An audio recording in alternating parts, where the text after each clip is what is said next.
The following is a production of the Department of Broadcasting at Western Illinois University. With a win against South Dakota State, the Weatherman men's basketball team has reached a feat that hasn't been touched in 30 years. Glamour, glitz, and gowns, could Macomb be housing the next future Miss Illinois? And with only 15 days left until the official spring, many are wondering what's with the recent snowfall. Scott Beckerman has your forecast coming up. Welcome to NEWS3 Live at 4, news with Adam Yingst and with Jack Pluta, sports with Nico Haeflinger, and weather forecasts from our team of meteorology students at Western Illinois University. NEWS3 starts right now. Good afternoon. Welcome to Live at 4. I'm Jack Pluta. And I'm Adam Yingst. The winner of a local pageant has been announced. On Sunday, Macomb High School hosted the 54th annual Miss Macomb. News 3 reporter Jay Jacobs has more on the story. Macomb 2013, and the winner of a $5,000 scholarship is contestant number 11, Rainy.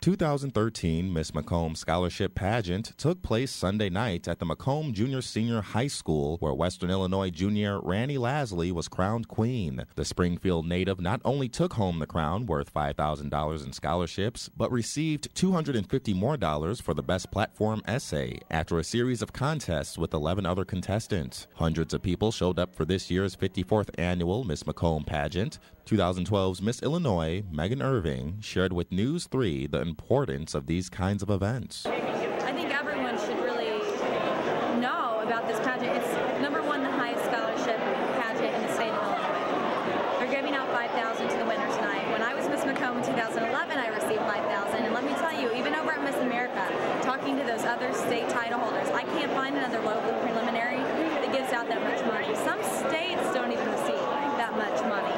So this is a very special pageant. The community comes together. It's a small community. You don't always find that with these local pageants. So there's so much support. The girl that walks away with the crown tonight is a lucky lady. Coming in as the first runner-up was Lakemore native Kelsey Peters, who received $500 in scholarships. However, not every contestant was as lucky. Samantha Sachinoshi shares what she will take with her. I will take the ability to help others and be a role model for all the children. And now that a new woman will be taking the throne, 2012's Miss Macomb, Krista Shirley, talks about how she felt giving up her beloved crown. I've been saying this for a while. I think it was harder giving up the crown and more stressful than it was getting it. Now that the pageant stress is over, Randy Lasley tells us what she plans to do as Miss Macomb. Well, I'm a huge fan of community service, something I'm really passionate about. So I'm hoping just to really promote community involvement through anything I'm faced with. This is Jay Jacobs reporting for News 3. Thanks, Jay. Tune in this Thursday as reporter Rachel Steibing sits down with Rainy Lasley after winning this year's Miss Macomb. And more local news, aldermen in Macomb finalized the contractors for the city's 3 summer projects, including some road work. East Carroll Street and Ward Street will both see improvements. Mayor Mike Inman says both roads will have closures during the repairs, but they are waiting until the semester is over to minimize traffic on campus. As for the potholes, Mayor Inman said that they will wait until the weather is consistently 40 degrees and above before they do any other permanent work, but that could begin in the next few weeks. You may have noticed outside is looking much whiter than usual, and we're only a few days from spring break. Winter weather came through this morning, blanketing Macomb with a few inches of snow. A few local schools were dismissed early, including Macomb High School. WIU's Quad Cities campus was also closed. News 3's Scott Beckerman has a look at our local weather in his first forecast. As we take a first look at the weather in Macomb, currently it's 31 degrees. We had some snowfall earlier today. We can expect some snowfall through the overnight hours.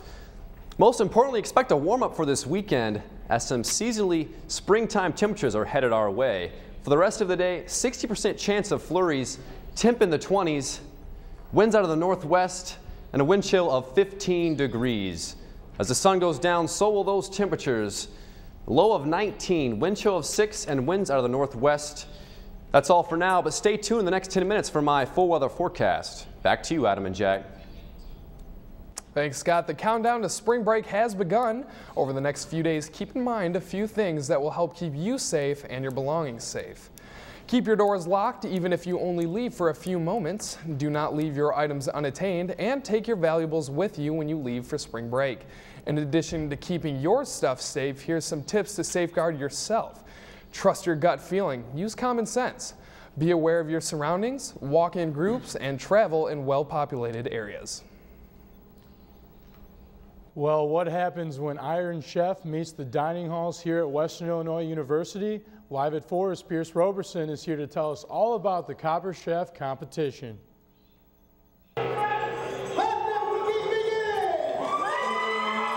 Ready, set, cook. The annual Copper Chef competition took place last Wednesday in the Corbin Olson Dining Center, featuring two former winners of the cook-off, Chef Dan Murphy and the reigning champ, Chef Nate Repman. I just think it's a good way for us to showcase our skills and for all the students to kind of get a personal, see what we're like in person. The fact that we're able to have this event for 11 years in a row alone means to me that somebody other than us likes it. So between the administration, the students, breaking up the monotony of a regular dinner day, it was fun that way. This year marked the 11th consecutive year of the Copper Chef competition, which pits Sodexo judges against each other in a head-to-head battle for culinary supremacy. The chef's dishes are judged on 3 criteria: creativity, presentation, and taste, and had to include 3 special ingredients: Kobe beef, papaya, and octopus.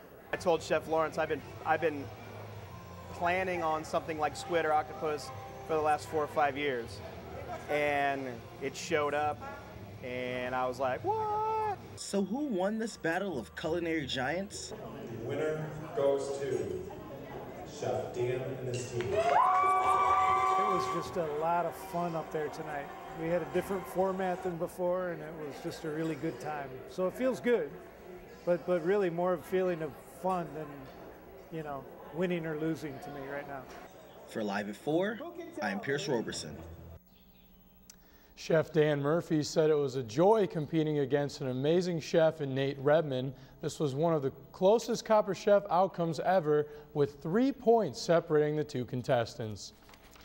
Well, ever since 1984, the Performing Arts Society has sponsored the Youth Performing Arts Series, presenting live arts performances to over 6,000 local children free of charge.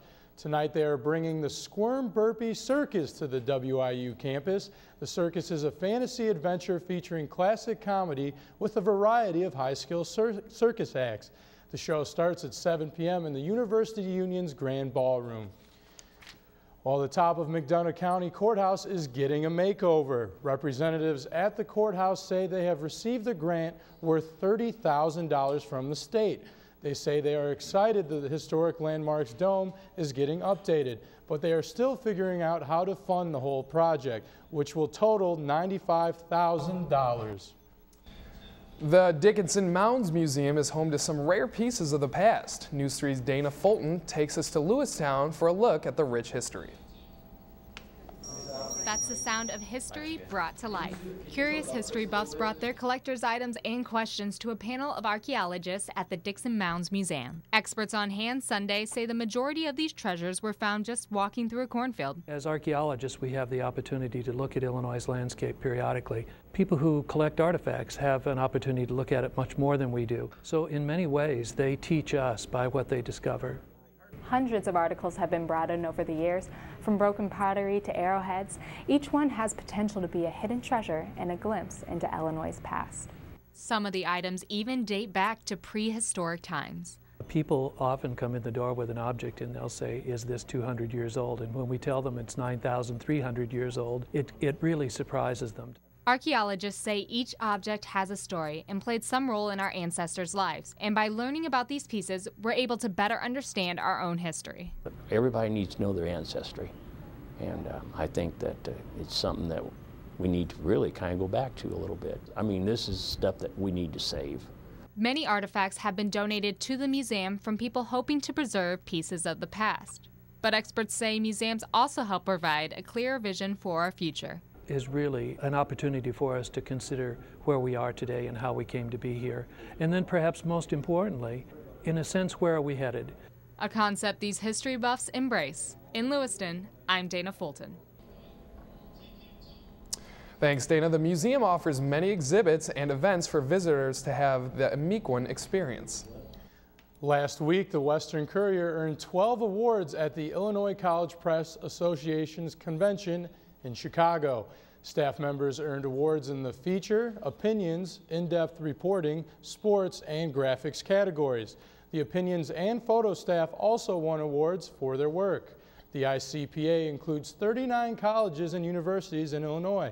The awards were judged by professional newspaper journalists throughout the state. Coming up on Thursday, tune in for our Pet of the Week segment where we feature a dog or cat up for adoption at the McDonough County Animal Shelter. News 3 anchor Jessica Ducey visits each week to bring our community a closer look at local animals that need a home. Stay tuned to meet this week's Pet of the Week, Comet the dog. And a young boy walks away from a dramatic fall in Colorado. And the election for a new pope is underway today in the Sistine Chapel. We'll have more after the break.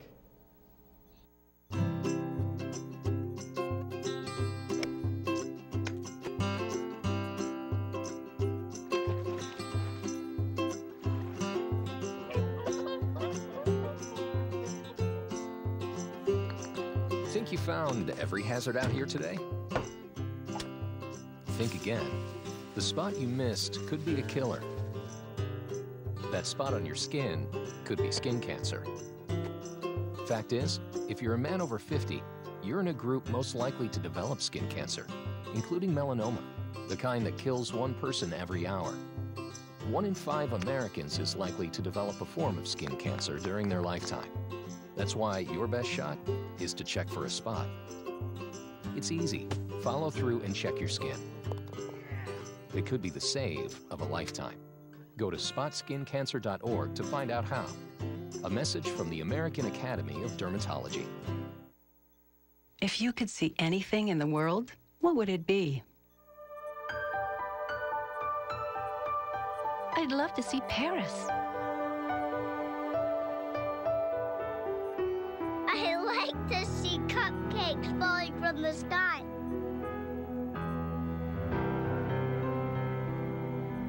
My daughter, married and happy. I want to see things the way I used to. Chances are, someone you love may one day be affected by macular degeneration or glaucoma. Log on to seeabettertomorrow.org or call 1-800-437-2423 to learn about glaucoma and macular degeneration. Call 1-800-437-2423 or log on to seeabettertomorrow.org. I just want to see more of the things I love. A 56-year-old Burlington, Iowa woman is recovering in the hospital today after her car slid into the ditch. Sandra Ray was driving on Route 9 in McDonough County early Monday morning when the icy roads caused her to lose control of her car.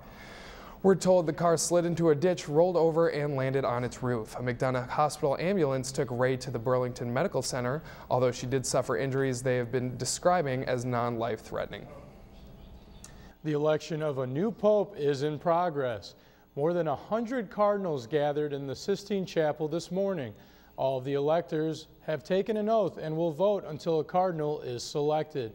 The votes will be placed in 3 urns that were used in the 2005 election. And a stalemate continues in Washington, D.C. over a series of wide-ranging, across-the-board spending cuts known as sequestration. We talked to staffers at the White House today who verified that tours at the White House will now be canceled starting March 9th because of the sequester. There's no date set for tours to continue at this time. Doctors say that a 2-year-old Mississippi girl has been functionally cured of the AIDS virus.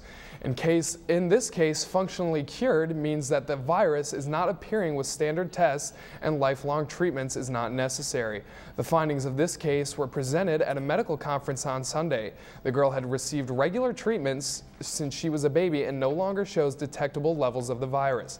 Dr. Hannah Gay treated the child and says that she is hopeful that this case will bring about a way to cure other HIV-positive babies in the future. Dylan Hayes is a 4-year-old boy living in Aurora, Colorado, and recently survived a 3-story fall from his apartment complex. Dylan's mother, Jessica Hayes, moved their couch to the wall while she shampooed the carpet. The boy climbed on the couch, fell out the window, did 2 in-air somersaults, and landed on his feet. Fortunately, he's reported as being in fine condition. As a precaution, Dylan was hospitalized for 20 hours and wore a neck brace. His mother told local media that she has since moved from the apartment and is living with a relative while she looks for a new home. Well, with spring break only days away, residents woke up to another winter wonderland this morning. But will the cold weather continue, or will we finally see a warm-up? News 3's Scott Beckerman has more on your full forecast coming up. Correct. On NCIS, I play a forensic scientist. I've noticed that young people, girls in particular, don't have a lot of role models for careers in science, engineering, and technology. Here's the real problem. Not enough students are going into these fields anymore. So where does the next generation of scientists, engineers, and technologists come from? Here's the truth of the matter. In the coming years, engineering and technology are where the jobs are going to be. But if our young people don't see the excitement in these careers, they won't pursue them, and they'll be the ones who will lose out. I mean, think about the main character in the movie Iron Man, an engineer. Not only the character, but how about the role engineering and technology play in helping to bring a movie's creative vision to the screen? The reality is this. Engineers are creative problem solvers. They come up with the ideas that are solutions to the everyday needs of you and me. They help shape our future, and they're essential to our health, our safety, and our happiness. As they say in our industry, ready on the set and action. In this case, set means science, engineering, and technology. And being ready makes all the difference for our future. We need your ideas. We're counting on everyone working together to fix this. Parents and teachers, let's inspire our young people. Engineers, be mentors to kids in your community. Share your story and the love of your field. Media, show kids how exciting these fields can be by spotlighting great accomplishments by engineers, scientists, and technologists. Kids, seek your dreams, study hard, follow your imagination, and pursue careers in science, engineering, and technology. Learn more about how you can help by going to eiconline.org/readyontheset and make your commitment. Every one of us has a role to play in making our communities and our country stronger. Discover yours. Go to serve.gov and find the opportunity that works for you. And this message is brought to you by the Corporation for National and Community Service.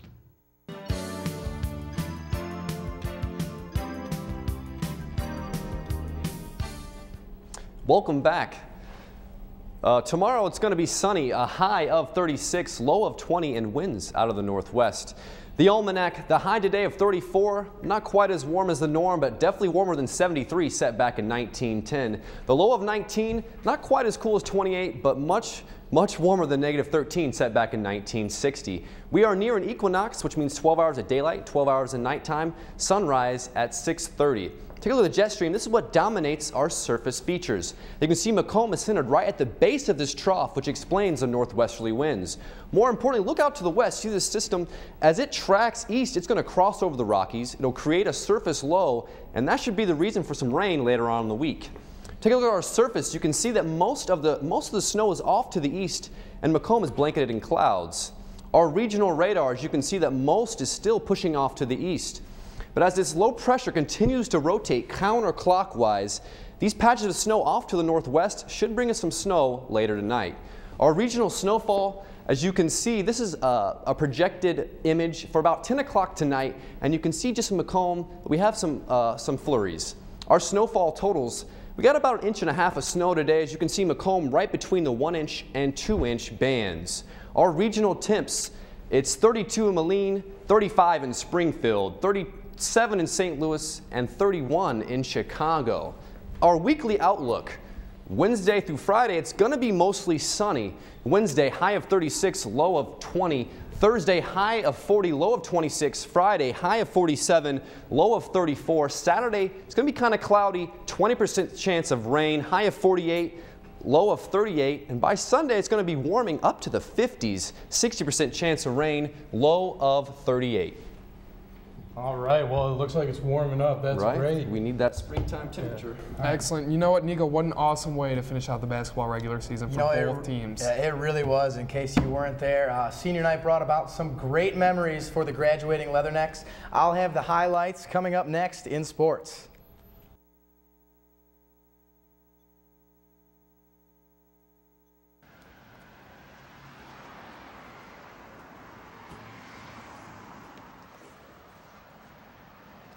Are these real? The best quality. You mean they're fake? Only a few dollars.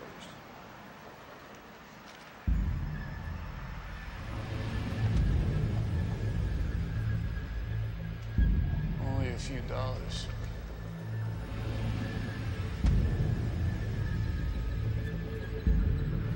Only a few dollars.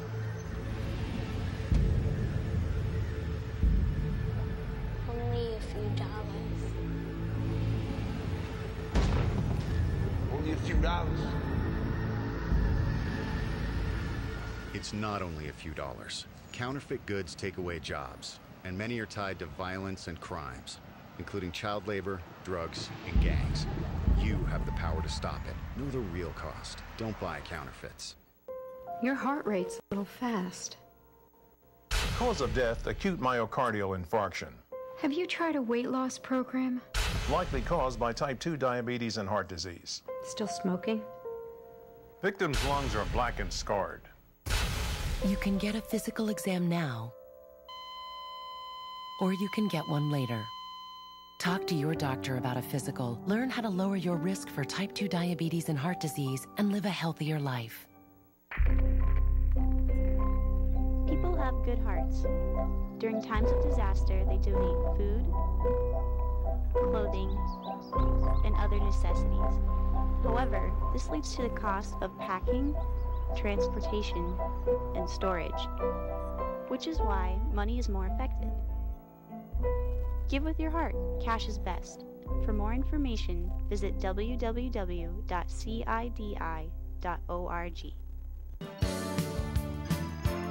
The men's basketball team had their final game of the regular season versus South Dakota on Saturday. Leathernecks came in needing to pick up a victory to have a share of the regular season conference championship. Jumping into the highlights here, senior night at Western Hall. Terrell Parks unable to play due to an ankle injury, but he got a standing ovation from the over 5,000 Leatherneck fans in attendance. All tied up at halftime in the second half. The Leathernecks got hot. Ciola Clark drains the three-pointer, brings the Leathernecks to within 2. Next possession, Clark off the pick, hits another one from the same spot. Clark now coming up again, and he's going to be way beyond NBA range and make it 3 in a row for the senior. Leathernecks now up 5, and Jack Haupt keeps it going beyond the arc. He had 15 in his final home game as a Leatherneck. CC3 now coming up the court, and this 6th straight is going to make it a school record for Ciola Clark as he makes 6 straight threes. He had 20 of Western's final 35 points. Final seconds, late surge from the Coyotes, and Javal Miles hits the clutch 3 to make it a 1-point game. He had the Coyotes' final 12 points. 2 seconds later, the free throw is missed, and Western holds on to the win as the students come out to rush the court and help the seniors celebrate the end to an incredible season.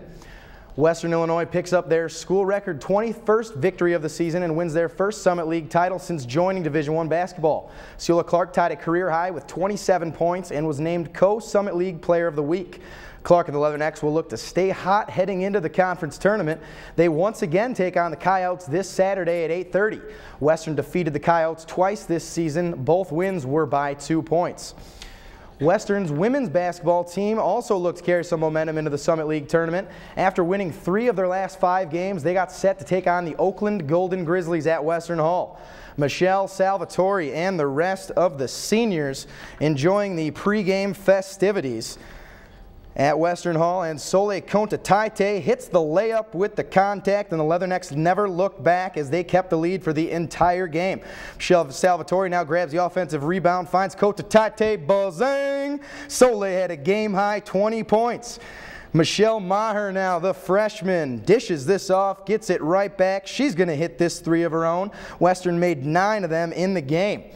Charnel Reed now is going to get this one in the post, misses the layup, but she's going to get the second chance board and make the second chance opportunity. Soleil once again now going to dish out here, get this one behind the arc. She ties a career high with 67 three-pointers on the season. The Leathernecks win the game 64-53 and finish the season as the 5th seed in the Summit League. They take on the Mastodons of Fort Wayne this Sunday at noon. The two teams split their regular season matchups and both games were blowout victories by the home team. Heading into the NHL, Marian Hossa played in his 1,000th career game on Sunday, making him one of just 30 active players in the league to have played in at least 1,000 games. The Blackhawks will wear commemorative warm-up jerseys tonight that will be autographed and auctioned off on ChicagoBlackhawks.com, with proceeds going to Hossa's heroes. This weekend, the Chicago Blackhawks continue to do the incredible and just find a way to get a point in every single game they play. The Hawks kept their record-breaking start to the season intact on Sunday, picking up yet another victory. Their 2-1 shootout win, 22 straight games with a point. To understand just how hot of a start the Hawks are off to, 15 points separate the best and worst team in the Eastern Conference, and in the West, 15 points separate the Blackhawks from the Vancouver Canucks, who are currently the 3rd best team in the conference. Blackhawks take on the Minnesota Wild tonight at the United Center. Puck drop is set for 7:30, and the Hawks will look to keep that streak alive. You know, another newscast, another great victory. Yeah, actually breaking news coming versus the Reds makes it into live. WIU's own Bo Spencer reports that Jim Molinari has been named head coach of the year for Summit League by College Insider. Well, he definitely deserves it. You know, Western's had a phenomenal season all year, and coming up on Thursday, I will have a package featuring some interviews with some of the seniors on their thoughts going into this conference tournament, and you know, made it all the way to the finals last year. We'll see if they can get that win. All right, thanks, Nico. Has Batman abandoned Gotham City for the UK? We're going to check that out right after this.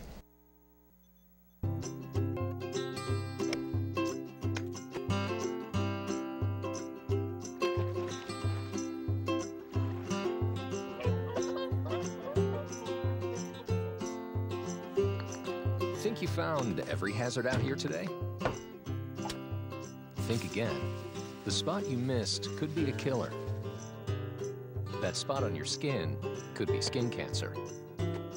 Fact is, if you're a man over 50, you're in a group most likely to develop CERT, including melanoma, the kind that kills one person every hour.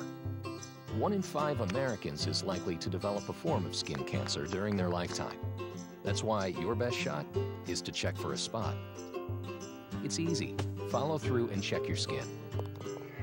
It could be the save of a lifetime. Go to spotskincancer.org to find out how. A message from the American Academy of Dermatology.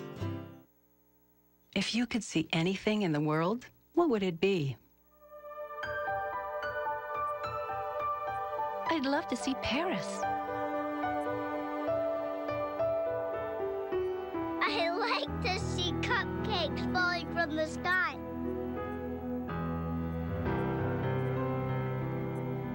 My daughter, married and happy.